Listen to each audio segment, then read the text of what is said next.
Here in our NBA on 2K Sports studio, Ernie Johnson, Shaquille O'Neal at your service. Tonight, it'll be the San Antonio Spurs up against the Los Angeles Clippers. For Los Angeles, they come in off the loss to the Pelicans in New Orleans. A crushing defeat in that one. Still with a sour taste in their mouths, they're looking to play much better.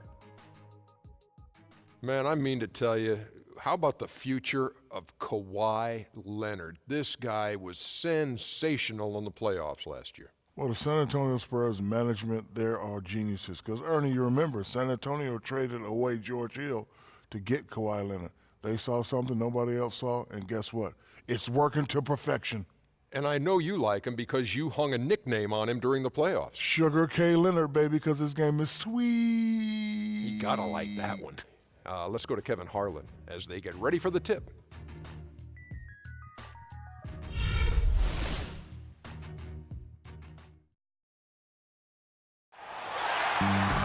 Greetings, everyone, from San Antonio. The Spurs playing host to a Western Conference affair here at the sold-out AT&T Center. Welcome to what should be a great Saturday night for the NBA. With Steve Kerr and Clark Kellogg, this is Kevin Harlan. Today's game marks the continuation of the Clippers' road schedule. Well, they're certainly excited about this one, and will be laying it all on the line as the intensity is palpable. Two top-caliber teams face it off on the hardwood to do battle. Checking out Los Angeles, they've managed their expectations well. I mean, they've been even keeled, not too high, not too low on themselves, and in decent shape as we get deeper into the season. This is probably where they should be, I mean, to be honest with you, and I like it. I mean, what you want to do with the NBA season, you know, you just want to take it week by week. You can't get too high or too low. And this team, if they continue to just do their work on a daily basis, they should be fine. We've got a chance here to set the floor, courtesy of Gatorade, all fueled up and ready to go for this one. Setting the floor for the Clippers. Crawford and Barnes filling out the wings. Blake Griffin down low and DeAndre Jordan. And it's Paul in at the one. They grab their own miss. Ginobili.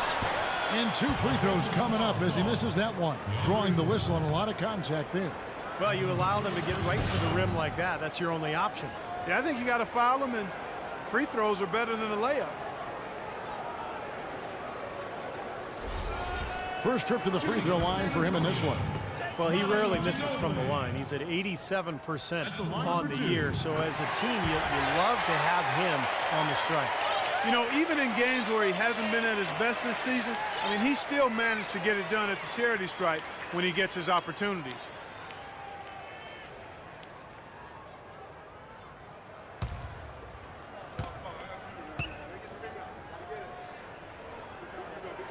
Both good from the line that time.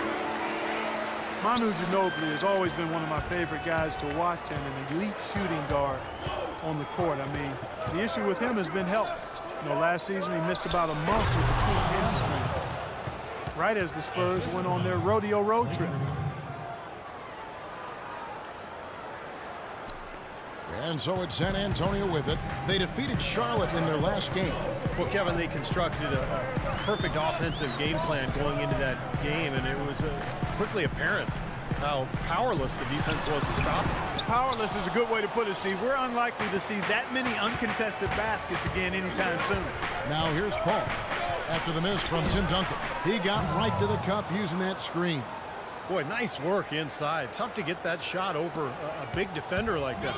No, that takes skill and creativity, Steve, particularly on the release to make sure he doesn't get a hand on it. Now here's Parker, coming off a solid outing against Charlotte. Here's Splitter. DeAndre Jordan grabs the miss. Looking at Los Angeles, they want to turn it around after the loss to New Orleans. Well, they were in foul trouble throughout that game, guys, and made things awfully hard on themselves as a result. Yeah, it forced them to go much deeper into their rotation than they would have liked to, and that's always tough. And here is Parker after the three-pointer from Jamal Crawford. Splitter kicks to Leonard, and he takes it in for the layup off a very nice feed. Leonard's got his first basket of the night. That was some skill there. Nice use of the bounce pass.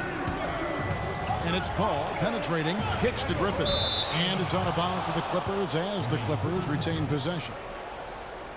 Well, for the past month, it's been quite a three-point shooting display for these small forwards. Just check out their percentages from long range. Well, you take a look at Barnes, one of the best shooters in the NBA, top 5 in the league at this moment. Well, these guys are all constant threats on the perimeter. Shooting the three isn't all they do, but it's a lot of what they do. And as small forwards, they can take it straight to the hole and get their points in close, too. I mean, all of these guys can hurt you inside and out. 6 to shoot. Crawford. That's good. Crawford's got 5 points so far. They're off and running. Good start here. They've knocked down 4 of their first 5. The Spurs have gone just 1 of 4 to get this game started. Parker kicks to Leonard.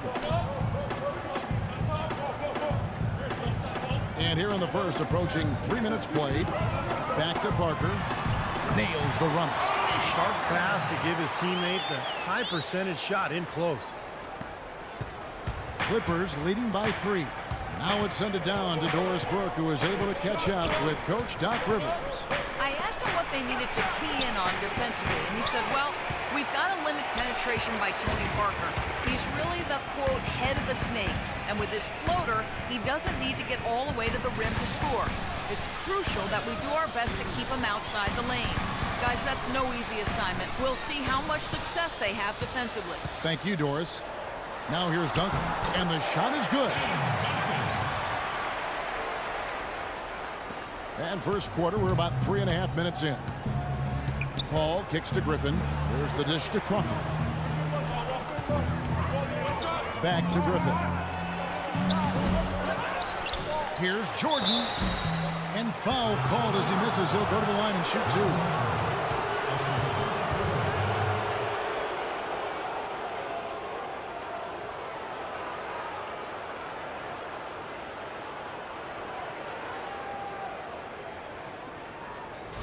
DeAndre Jordan has always had a knack for the incredible, and it usually manifests itself in his dunks or blocks. Last year, he committed himself more on the defensive end, and it really made a difference for him.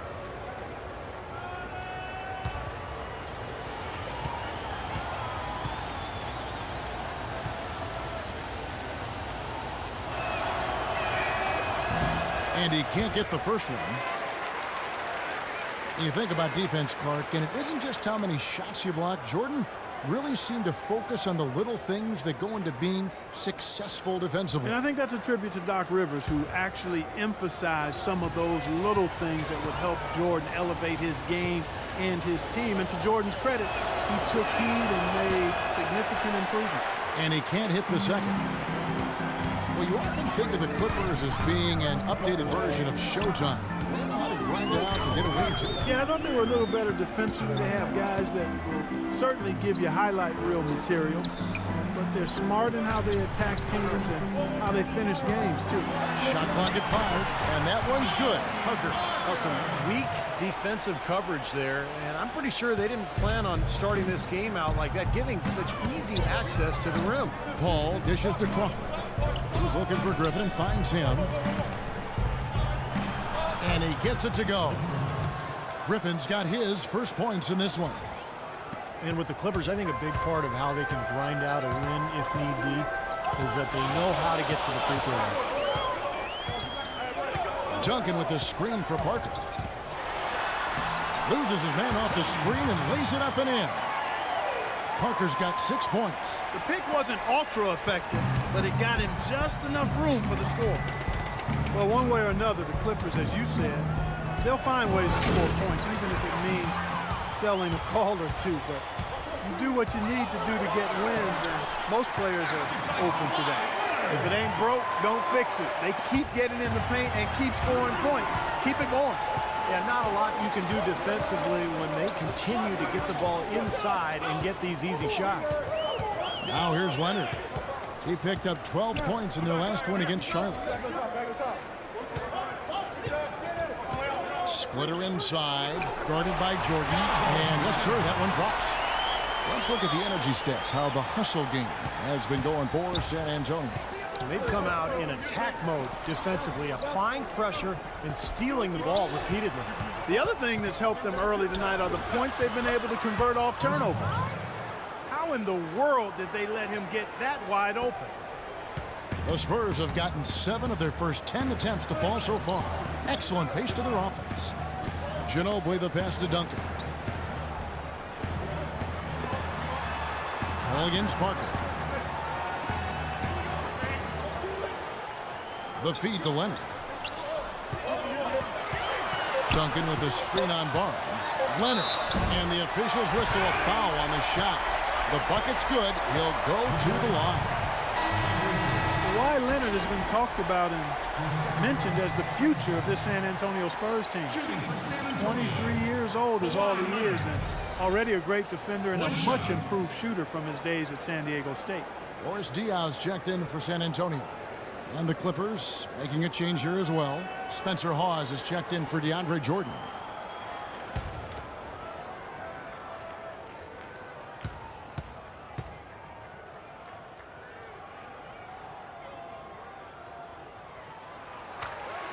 And for Kawhi Leonard, we know about his defense, but you think, Steve, he can become a go-to offensive player? Well, he's going to need to, Kevin, when Parker, Ginobili, and Duncan move on. This is going to be Kawhi Leonard's team. And I thought what was interesting was the Spurs gave him more of a burden last year offensively.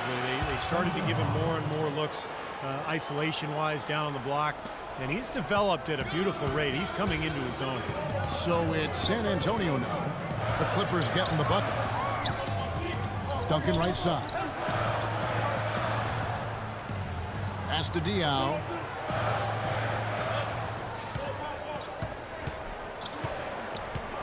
A baseline J. The shot is off. The Clippers go the other way with it. Victory eluded them last time in San Antonio when they took on the Spurs. Well, they lost a very tight game the last time these two clubs met, and you have to believe that it wasn't for the foul trouble they were in, the result might have been different. And Clark, what Steve was just referring to, do you think that even just a few more calls, if they had gone their way, that would have pulled them out of it? Well, I don't think there's any doubt about it, Kevin. When it comes down to late in the game and you're forced to use backups at that critical juncture in the ball game due to foul trouble, that swings the outcome by at least a few points, in my opinion. Well, Jamal Crawford has proven that no matter what role he plays, just call him buckets. He can flat out put the ball in the basket. You got to give him a lot of credit, though. He does change his game quite a bit depending on if he's coming off the bench or starting. I think that speaks to his IQ. Looking at who's out there now for the Spurs. Bonner, he's checked in for Duncan. Green comes in for Manu Ginobili. And it's Mills in for Tony Parker. And as you said with Jamal, a lot of players can't really make that change between being a starter or a sub, but he does it so smoothly in such short time. It really adds a lot of utility to this team. Mills can't hit. Boy, he really bungled that finish. Crawford drives in. That's blocked, and they're able to recover.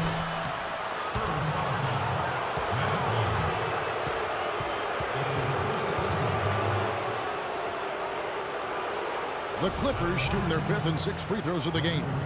Yeah, it's been an average year at the line for them so far this year, shooting about 75%. You know, I know that's an aspect they've been trying to address as a team. I mean, they've got to get those free throw numbers up and improve.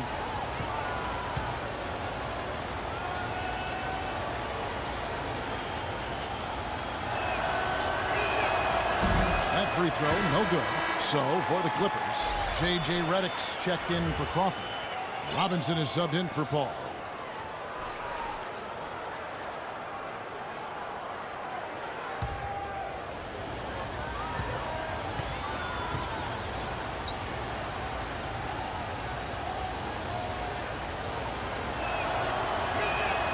And it's tied up with that one. And San Antonio has possession. Pass to Leonard. Diaw, the screen. Leonard attacking. Oh, man, that was unreal. Hark it up. Just floating to the rim on that slam. Boy, when he gets up and stays up. Boy, smooth and graceful. How about the hang time? That's impressive. So timeout called here, the first for Los Angeles.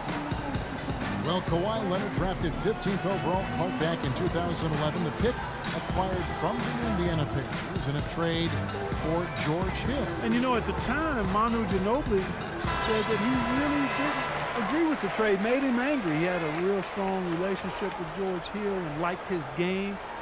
I'm sure a lot of Spurs fans felt the same way, but even as Hill remains a heck of a player, the